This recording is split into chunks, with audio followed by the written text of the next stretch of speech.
ঈশপের গল্প। গৃহস্থ ও তাহার পুত্রগণ। এক গৃহস্থ ব্যক্তির কতিপয় পুত্র ছিল। পুত্রদের পরস্পর সদ্ভাব ছিল না।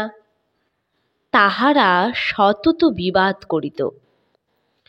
গৃহস্থ সর্বদাই তাহাদিগকে বুঝাইতেন, কিন্তু তাহারা তাহার কথা শুনিত না। তখন তিনি এই স্থির করিলেন, কেবল কথায় না বলিয়া দৃষ্টান্ত দেখাইয়া বুঝাইলে ইহারা বিবাদে ক্ষান্ত হইতে পারে। অনন্তর তিনি পুত্রদিগকে আপন নিকটে ডাকাইয়া আনিলেন এবং কতকগুলি কঞ্চি আনিয়া আটি বাঁধিতে বলিলেন। তাহারা তৎক্ষণাৎ সেইরূপ করিলে। তিনি জ্যেষ্ঠ পুত্রকে কহিলেন, বাপু, এই কঞ্চির আটিটি ভাঙিয়া ফেল। সে দুই হাতে দুই পাশ ধরিয়া মাঝখানে পা দিয়া ভাঙিবার বিস্তর চেষ্টা করিল, কিন্তু কিছুতেই ভাঙিতে পারিল না।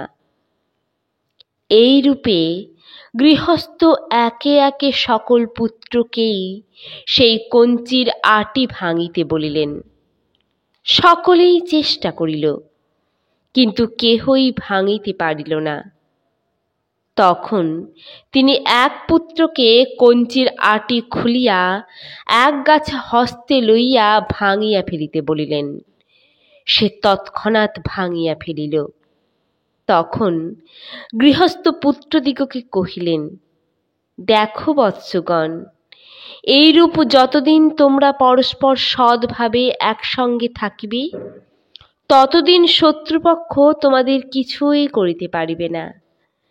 কিন্তু পরস্পর বিবাদ করিয়া পৃথক হইলেই তোমরা উচ্ছিন্ন হইবে। নীতি কথা, একতাই বল।